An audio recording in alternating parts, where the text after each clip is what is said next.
한번 크게 환호하셔야 효과가 있습니다. 네, 체육대회가 곧 다가오고 있는데요. 많이 분발해 주시기를 바랍니다. 네, 자, 저녁에도 계속해서 하나님의 비밀, 교회라는 제목으로 말씀을 이어가도록 하겠습니다.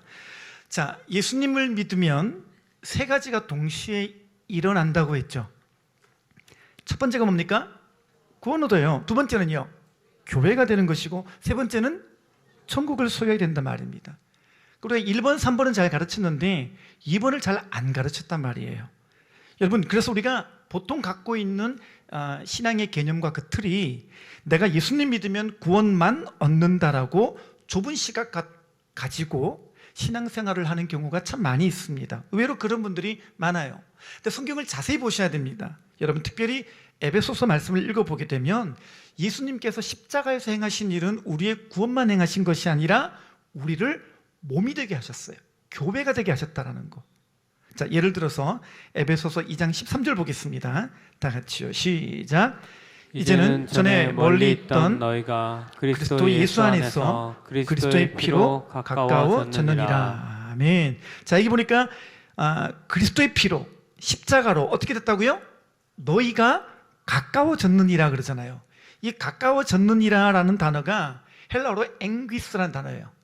엔 더하기 귀스라는 단어가 합쳐진 건데, 귀스라는 단어가 뭔가 제가 헬라어 사전을 찾아봤더니 이게 손과 발, 지체 이렇게 적어놨더라고요. 그러니까 예수님께서 십자가에 달려 죽으심으로 말미암아 우리를 뭘 만드셨느냐? 지체를 만드신 거예요. 몸으로 만드신 거예요. 그러니까 직역하면은 지체가 되었느니라, 이렇게 되는 거죠. 그래서 그 다음 9절, 15절, 16절 보세요. 이제 여러분이 에베소서를 보면은 이제 쉽게 이해가 될 거예요. 이제 눈이 보일 거예요, 그게. 자, 15절, 16절도 무슨 얘기인지 아실 거예요. 읽어보겠습니다. 시작. 이는 이 둘로 자기 안에서 한 세 사람을 지어 화평하게 하시고 또 십자가로 이 둘을 한 몸으로 하나님과 화목하게 하려 하심이라. 아멘. 제가 오전에 에베소 교회가 왜 이 편지가 필요했는지를 말씀을 드렸죠. 그럼 이제 이해가 되실 거예요. 이는 이 둘로 자기 안에서 한 세 사람, 이 한 세 사람이 뭐겠습니까? 교회인 거죠, 교회. 그리고 어떻게 해요? 이 십자가로 이 둘을 한 몸으로 그랬죠. 왜 둘이에요? 말했잖아요. 에베소 교회가 찢고 뽑고 싸우는 거예요. 피 터지게 싸우는 거예요. 서로서로 보면서 시험들 하고 서로서로 보면서 낙심하고, 그렇게 하니까 이 주님께서 십자가에서 이룬 일이 무엇인지를 교회를 설명하면서 바울이 이걸 적은 거예요. 그래서 뭐라고 합니까? 십자가로 이 둘을 한 몸으로 그랬어요. 십자가로 우리를 구원도 하셨지만 십자가로 뭘 하셨어요? 이 나눠진 이 사람들을 교회되게 하는 거, 이거를 주님께서 행하셨다라는 것을 에베소서 말씀을 통해서 확인시켜주고 계시는 겁니다. 여러분, 그래서 에베소 교회가 싸우고 다투고 시기하고 서로 정죄함으로 하나 됐던 자들이 둘이 되니까 원래는 둘이 아니라 하나라는 거예요. 이거는 십자가에서 이미 만들어진 것이기 때문에 이미 주님께서 하나 되게 하신 것을 우리는 어떻게 해야 돼요? 힘써 지키는 자가 되는 거예요. 여러분, 그래서 에베소서를 쭉 읽어보면요, 이 에베소서를 읽고 나면 내가 저 사람과 하나가 되지 못하는 게 얼마나 큰 죄인가를 알게 돼요. 이게 죄예요. 이걸 알고 나면 내가 교회가 되지 않은 채 나 홀로 있는 게 얼마나 무서운 죄인가를 알게 돼요. 더 중요한 거는요, 에베소서에 나오는 하나님의 비밀을 깨닫고 나면, 이야, 주님이 십자가로 그 몸을 찢어서 나라고 교회를 만드셨는데 내가 교회가 되지 못한 것은 내가 십자가를 무시했고 내가 십자가의 의미를 모른 채 살아왔구나라는 것을 깨닫게 되는 것입니다. 사도행전 20장 28절 보겠습니다. 다 같이요. 시작. 여러분은 자기를 위하여 또는 온 양떼를 위하여 삼가라. 성령이 그들 가운데 여러분을 감독자로 삼고 하나님이 자기 피로 사신 교회를 보살피게 하셨느니라. 아멘. 저는 이 구절을 읽을 때마다 영혼으로 느껴지는 울림이 있어요. 항상 이 구절을 대할 때마다 제 옷깃을 여미게 되고 제 마음을 항상 이렇게 다시 주님 앞에 경건한 마음으로 바라보게 되는 게 바로 이 단어 때문에 그렇습니다. 하나님이 자기 피로 사신 교회. 하나님이 자기 피로 사신 교회. 여러분, 이 교회가 소중한 이유가 뭔지 아세요? 예, 딴 거 아니에요. 하나님이 자기 피로 사신 교회이기 때문에 그래요. 아멘이시죠? 교회는요, 하나님이 자기 피로 사신 교회, 사신 교회. 여기에서 사신이란 단어가 뭔가 제가 사진을 찾아보니까 페리포이 에오마이, 좀 발음이 어렵습니다만 이 단어인데, 제가 이 사진 찾아보고 깜짝 놀랐어요. 이 단어의 의미가 뭐냐면 찢기고 깨어지면서라도 포기하지 않고 얻어내다, 이런 의미예요. 마지막 피 한 방울까지 다 쏟아내더라도 지켜내다, 이 말인 거예요. 그러니까 느낌이 오겠죠? 이게 뭔지 아시겠죠?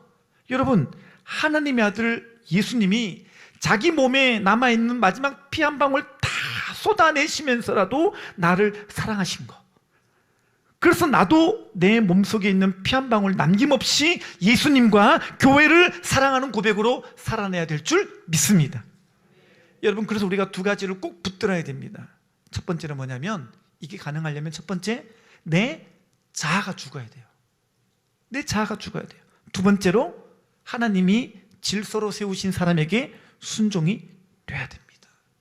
여러분, 오늘 이 교회를 사시기 위해서 찢기시고 깨지면서 피를 다 쏟아내신 한번 예수님을 여러분이 한번 쳐다보시기 바랍니다. 쳐다보세요. 여러분, 그러면은 아마 십자가에 못 박히신 예수님이 나를 바라보고 계시는 것을 여러분이 보게 될 거예요. 근데 우리는 어떻게 해요? 늘 못 박히지 않으려고, 죽지 않으려고 발버둥을 치고 있는 거예요. 여러분, 우리는요, 이렇게 안 죽으려고, 나는 손해 안 보려고, 나는 안 아프려고, 그렇게 아등바등하는 그런 모습을 갖고 있는데, 여러분, 그렇게 우리가 아등바등하는 우리 모습 보면서 주님께서 뭐라고 그러시는 것 같으세요? 들리세요? 이 들리셔야 되는데요. 다 아는 음성인데요. 마태복음 8장 34절입니다. 다 같이요. 시작. 무리와 제자들을 불러 이르시되 누구든지 나를 따라오려거든 자기를 부인하고 자기 십자가를 지고 나를 따를 것이니라. 아멘. 여러분, 그래서 우리가 주님을 따라가는 사람은요, 예수님과 같이 십자가를 짊어져야 돼요. 주님은 우리가 예수님 따라가려면 우리도 나를 십자가에 못 박아야 된다고 말씀하시는 거예요. 주님의 장성한 분량에 이르는데 방해되는 것들을 다 십자가에 못 박으라고 말씀하셔요. 그래서 여러분, 내 성격 때문에 사랑하는 일이 안 되고 내 기질 때문에 관계성이 무너지고 있다면 주님은 그 잘못된 성품을 죽이기 위해서 십자가에 못 박으시는 거예요. 하나님은 그 일을 어떻게 하시느냐? 바로 내 곁에 있는 목장 지체를 사용하시는 거예요. 멀리 있는 사람이 아니라 가까이 있는 그 사람의 손에 망치를 쥐어주시고 나를 못 박게 하시는 거예요. 가만히 보세요. 이게 아픈 게 아니라 이게 축복임을 이 구절에서 깨닫게 됩니다. 갈라디아서 2장 20절입니다. 같이요. 시작. 내가 그리스도와 함께 십자가에 못 박혔나니 그런즉 이제는 내가 사는 것이 아니요 오직 내 안에 그리스도께서 사시는 것이라. 이제 내가 육체 가운데 사는 것은 나를 사랑하사 나를 위하여 자기 자신을 버리신 하나님의 아들을 믿는 믿음 안에서 사는 것이라. 아멘. 여기 보세요. 노란색으로 딱 칠해놓은 글자를 보십시오. 내가 그리스도와 함께 십자가에 못 박혔나니. 자, 내가 못 박혔나니. 그럼 어떤 일이 벌어집니까? 그 다음, 그리스도께서 사시는 것이니라. 여러분, 못 박히는 게 있어야 예수께서 사시는 겁니다. 내가 못 박히는 게 있어야 그때 진짜 주를 위해 사는 것입니다. 죄송합니다. 못 박히는 게 있어야 그때 진짜 내가 인간 됩니다. 예, 이걸 아멘 하셔야 되는데. 그러니까요, 안 죽겠다고 버티면요, 네, 아주 요원합니다. 우리의 꿈과 우리의 소망, 참된 교회를 이루고자 하는 그 소망은요, 그 꿈은 요원해지는 것입니다. 여러분, 신앙이 뭘까요? 신앙, 요한복음 12장 24절입니다. 같이요. 시작. 내가 진실로 진실로 너희에게 이르노니 한 알의 밀이 땅에 떨어져 죽지 아니하면 한 알 그대로 있고 죽으면 많은 열매를 맺느니라. 아멘. 그럼 신앙이 뭡니까? 신앙이 뭐예요? 예, 신앙은 내 생각과 내 주장이 죽는 겁니다. 내 자존심이, 내 교만이 죽는 거예요. 그러면 사는 줄 믿습니다. 여기 봤더니 한 알의 밀알이 그랬잖아요. 지금 떠오르네요. 이따가 설교 마치고 콜링송을 밀알로 해주십시오. 고민이 많을 거예요. 교회에 대한 설교를 했는데 교회에 대한 노래가 없어요. 여기다가 밀어하시면 되겠습니다. 여기 뭐라고 하셨어요? 네, 한 알의 밀이 땅에 떨어져 죽으면 많은 열매를 맺는 거예요. 내가 왜 이렇게 열매가 안 맺어질까? 안 죽으니까요. 안 죽으려고 바둥바둥거리는 거예요. 목장에서 또 큰 소리 내고 그냥 안 죽겠다고 그냥 바둥바둥거리면요, 목장도 죽는 거예요. 교회도 죽는 거예요. 여러분, 그래서 하나님은 하나님을 위해서 죽을 사람을 찾는 거예요. 죽을 사람을. 목숨 위에 살지 않고 목숨 걸고 하나님을 섬기되 그렇게 교회를 섬길 참 신앙인을 찾고 계시는 줄 믿습니다. 이렇게 해야 내가 교회가 되고요, 이렇게 해야 머리 대신 예수님의 충만이 흘러 들어올 수 있게 됨을 여러분이 꼭 명심하게 되시기를 바랍니다. 자, 또 하나 아까 읽은 사도행전 20장 28절 다시 보겠습니다. 시작. 여러분은 자기를 위하여 또는 온 양떼를 위하여 삼가라. 성령이 그들 가운데 여러분들을 감독자로 삼고 하나님이 자기 피로 사신 교회를 보살피게 하셨느니라. 아멘. 여기 감독자, 관로하고자 목자라고 적었어요. 똑같습니다. 영어 성경에도 overseer라고 적어놨어요. 목자예요. 돌보는 자, 돌보기 위해서 섬기는 자, 이렇게 적어놨단 말이에요. 여러분, 이게 지금 사도행전 20장 28절에 적힌 말씀이니까 힌트를 얻으셨죠? 사도행전 19장과 20장은 어디에서 적힌 이야기라고요? 에베소. 그러니까 이 말씀 또 누구에게 주신 거예요? 에베소 교회 주신 말씀이에요. 에베소 교인들에게 이걸 되새겨 주시는 거예요. 성령께서 목자들을 세워주셨다는 거예요. 성령께서 이 사람을 감독자로, 목자로 세워주셨다라는 거예요. 왜요? 이 목자를 세우셔서 자기 피로 사신 교회를 보살피게 했다라는 거예요. 이거를 인정하라는 거예요. 인정하게 되시기 바랍니다. 받으셔야 돼요. 이걸 받으셔야 됩니다. 자, 그러면 목자는 누가 세우셨어요? 하나님이 세우셨어요. 하나님이. 그래서 교회에서 힘써야 될 것 중에 하나가 뭐냐면, 여러분들이 하나님을 향한 신앙과 믿음도 힘써야 되지만 또 하나가 뭐냐면, 여러분들이 여러분의 목자를 향해서 마음을 여셔야 돼요. 그리고 신뢰하는 태도를 갖는 것 정말 중요합니다. 진짜 중요해요. 다시 묻겠습니다. 포정침에서 여러분의 목자는 누굽니까? 주보에 있는 그 이름 말고 진짜로 여러분의 마음에서 여러분이 믿고 따를 목자는 누굽니까? 그럼 어떻게 될까요? 그 사람에게? 히브리서 13장 17절 보겠습니다. 다 같이요. 시작. 너희를 인도하는 자들에게 순종하고 복종하라. 그들은 너희 영혼을 위하여 경성하기를 자신들이 청산할 자인 것 같이 하느니라. 그들로 하여금 즐거움으로 이것을 하게 하고 근심으로 하게 하지 말라. 그렇지 않으면 너희에게 유익이 없느니라. 아멘. 여러분, 여러분들의 목자들은요, 여러분들의 영혼을 위해서 하나님이 준비해 놓은 사람들이에요. 그래서 주님은 우리에게 뭐라고 말씀하십니까? 순종하고 복종하라 그랬죠. 자, 그럼 여기서 질문. 순종은 뭐고 복종은 뭘까요? 순종이 뭐고 똑같은 거 아닐까? 네. 순종은요, 그 페이데스테라는 단어인데 권위에 반응하는 행동이 문제예요. 예를 들어서 목자가 뭘 하자 그랬을 때 그거를 하거나 안 하거나 이런 실질적인 행동의 문제는 순종입니다. 그렇죠? 이게 순종이에요. 자, 반면에 복종은 뭐냐면 휘페이키테라는 단어인데 이거는 권위에 대한 태도의 문제예요. 태도. 이 두 개가 좀 달라요. 예를 들어 목자가 뭐 하자 그랬어요. 하긴 해요. 근데 입이 이렇게 삐쩍. 내가 하라니까 하긴 한데 이러고 이제 태도가 어때요? 기쁘지 않은 거예요. 이건 뭐가 안 된 거예요? 순종을 하긴 했는데 복종이 안 된 거예요. 주님이 그걸 아시고 이 구절에다 이걸 구분해 놓으신 거예요. 여러분들이 순종을 잘하는 것 같지만 복종이 안 된 사람이 있을 거예요. 그죠? 여러분들이요, 여러분 위에 세운 권위에게 주님은 이렇게 말씀하십니다. 순종하고 복종하라고 합니다. 자, 그럼 왜 그럴까요? 네, 여기 적어놨어요. 본문 다시 보세요. 너희에게 유익이 없느니라. 내게 유익이 없느니라. 여러분, 순종하면 목자들이 좋은 줄 알아요. 아이, 목자 좋으라고 내가 왜 이러는데 아니에요. 순종하면, 복종하면 여러분들에게 유익이 됩니다. 아멘이시죠? 저는 목자가 누굴까요?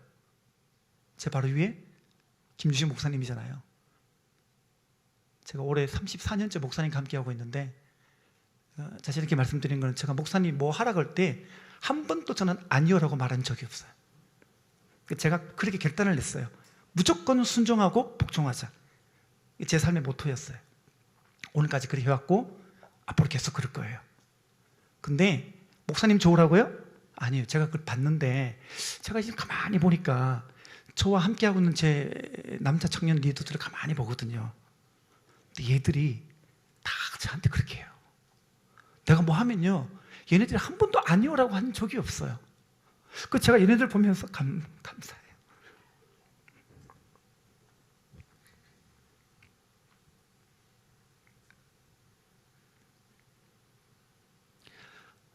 순종하면 여러분에게 복이 되는 줄 믿습니다. 그럼요. 나중에 여러분들도 목자가 될 거잖아요. 아니세요? 여러분이 목자가 나중에 될 거잖아요. 그죠? 근데 여러분이 목자가 되고 나면요, 여러분이 목자한테 한 행동 그대로 여러분이 받아요. 예. 여러분이 딸들한테 하는 최고의 저주가 뭡니까? 니도 나중에 시집 가서 니 같은 딸 낳아봐라! 그잖아요. 여러분 나중에 목자 되면요, 아, 내가 저런 양이었구나. 그때 알게 됩니다. 그때 알게 돼요. 그러니까 지금 순종하세요. 지금 복종 잘하게 되시기를 바랍니다.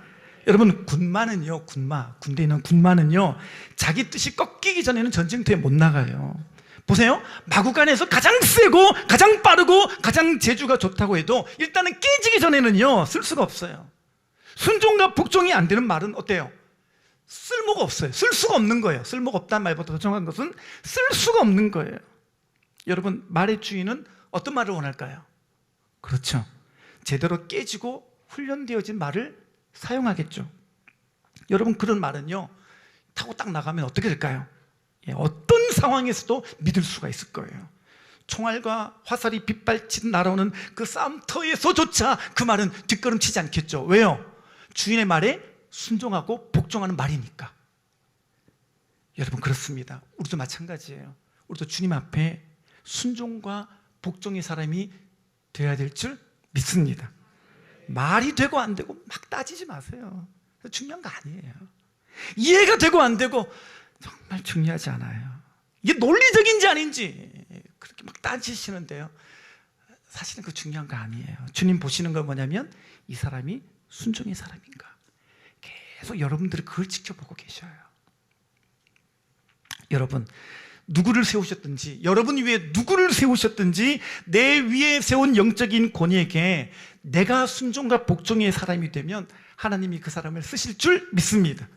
그런 사람들이 모인 목장이 되어보세요. 그 목장의 역사가 안 일어날래요? 안 일어날 수가 없잖아요. 여러분, 그 목장 위에 부어지는 축복이요, 평범한 축복이겠어요? 평범한 은혜겠어요?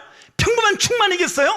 그렇지 않습니다. 다른 차원의 은혜들이 역사가 나타나게 되는 줄 믿습니다. 그러니까 여러분들 목자들에게 힘을 보태주는 양이 꼭 되시기를 부탁합니다. 부탁드립니다.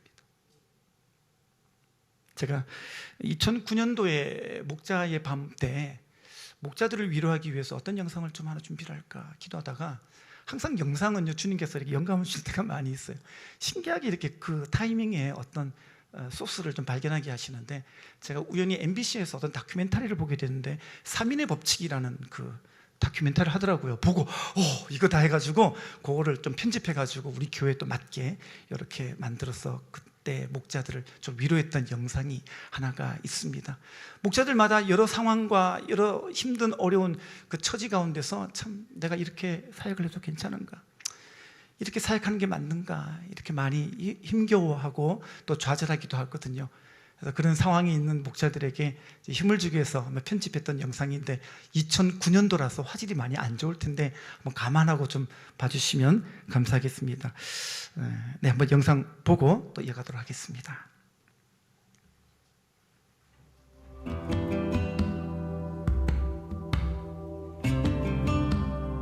지금 신호등은 빨간불. 이때 한 남자가 무단 횡단을 합니다. 뒤에서 파란불이 켜지기를 기다리던 사람들, 순간 마음이 흔들립니다. 결국 눈치를 살피더니 하나 둘씩 따라 건너는군요.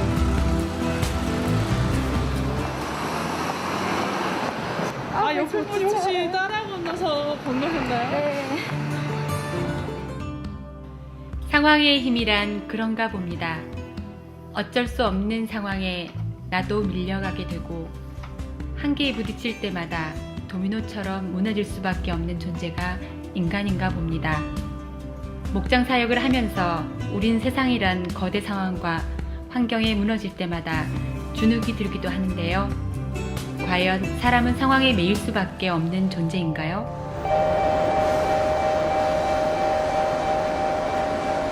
이제 우리들의 다른 얼굴을 보시죠.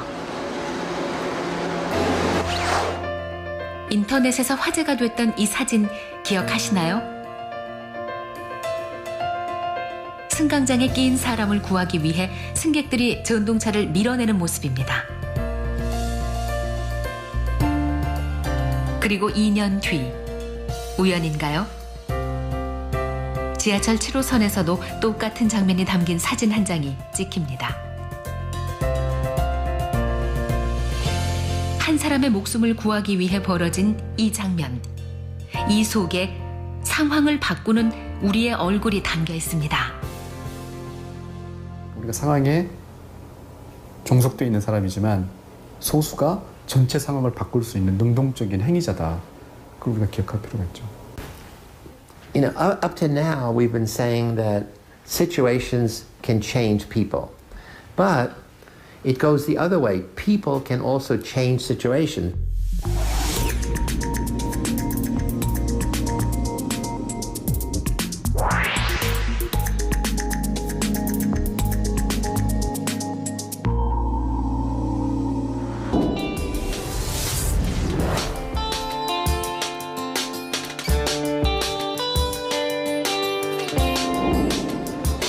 세 명의 남자가 거리 한복판에서 뭔가 발견한 듯 하늘을 올려다보는데, 하늘을 올려다보는 사람이 한 사람일 때, 두 사람일 때, 그리고 세 사람일 때, 사람 수에 따라 상황이 어떻게 달라지는지 지켜보시기 바랍니다. 처음엔 딱 한 사람만 횡단보도에 나섭니다. 지나가는 사람들, 이런, 아무도 이 남자에게 관심을 보이지 않는군요. 이때 두 번째 사람이 등장합니다. 하지만 이번에도 별 반응이 없습니다. 드디어 세 번째 사람이 등장합니다. 그리고 동시에 아무것도 없는 하늘을 올려다봅니다. 이제 어떤 일이 벌어지는지 보시죠.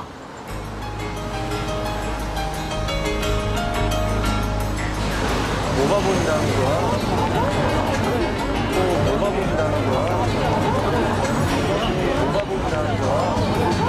와, 놀랍습니다. 거리의 수많은 사람들이 발길을 멈추고 다 함께 하늘을 올려다봅니다. 이렇게 세 명에게는 상황을 바꾸는 힘이 숨어 있습니다. 한 명, 두 명일 때는 아무 관심이 없더니 세 명이 되자 사람들이 몰려옵니다. 제작진은 이 영상을 심리학자들에게 공개해 보기로 했습니다.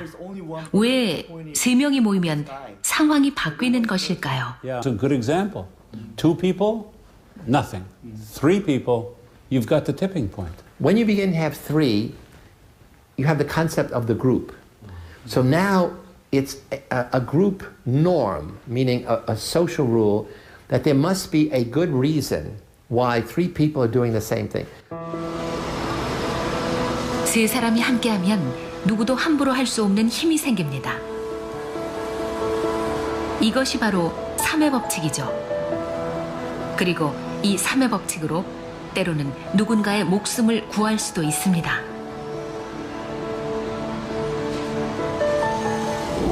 (2005년 10월) 지하철 5호선 천호역 승강장. 열차가 플랫폼에 도착하는 순간 한 승객이 열차와 승강장 틈으로 떨어집니다. 그리고 잠시 후 승객들이 내리더니 전동차에 손을 얹고 다 함께 밀기 시작하는데 순간 기우뚱 전동차가 움직입니다. 그 사이 승객들은 선로에 끼인 사람을 무사히 구출해냅니다. 목숨이 위태로웠던 순간 한 사람의 생명을 구할 수 있었던 힘은 무엇이었을까요? 그곳에 3의 법칙이 있었습니다.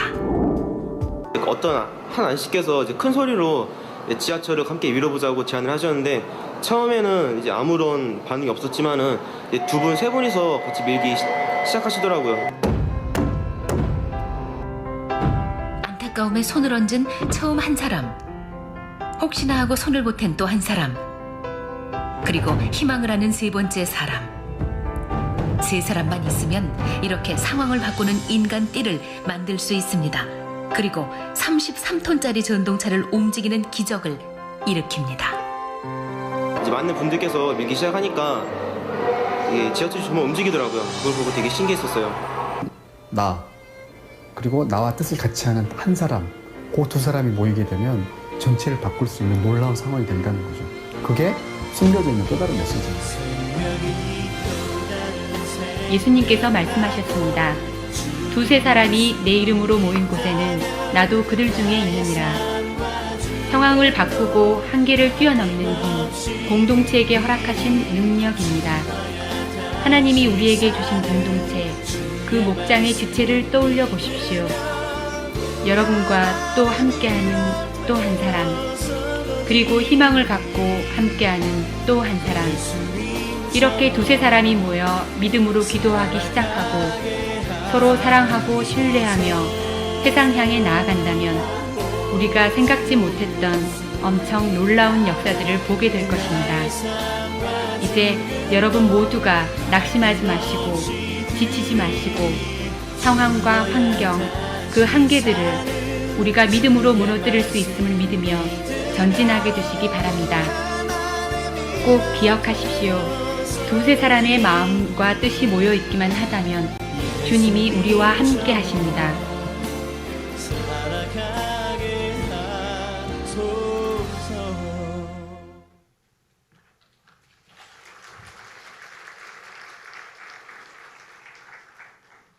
제가 이거를 목자들에게는 보여드리고 우리 성도님들에게는 보여드린 적이 없는 것 같아서 오늘 이걸 보면서 우리 교회가 각 목장이 한 사람 한 사람이 이렇게 3인의 법칙에 그 셋 중에 내가 속하여서 나도 교회를 세우는 자가 되기를 원하는 마음으로 함께 이 영상을 좀 봤습니다. 여러분 그렇습니다. 3명이면 됩니다. 3명이면 목장의 목자와 같은 마음을 품은 사람이 둘만 더 있으면 된다는 얘기예요. 그렇게 하나님의 꿈, 하나님의 비밀인 교회를 만드는 데는요 이 3의 법칙이면 된단 말이에요. 근데 제가 이렇게 보니까 아직도 몇몇 목장은 목자 혼자 있어요. 목자 홀로 있는 교회 목장들이 많이 있습니다. 여러분 목자를 홀로 두지 마시기를 바랍니다. 여러분의 목자가 주를 위해 살자 그럴 때요 그때 손을 보태고 희망을 보태고 그런 두 사람만 있으면 여러분 이 목장이 바뀌고요 공동체가 바뀌고 또 이 시대가 바뀌게 될 줄 믿습니다. 33톤짜리 전동차도 움직였는데 왜 이 시대를 못 움직이겠습니까? 내가 그 사람이 되면 돼요. 아멘입니까? 내가 그 교회가 되면 돼요. 우리 목장 왜 이 모양이냐고 소리치지 마시고요.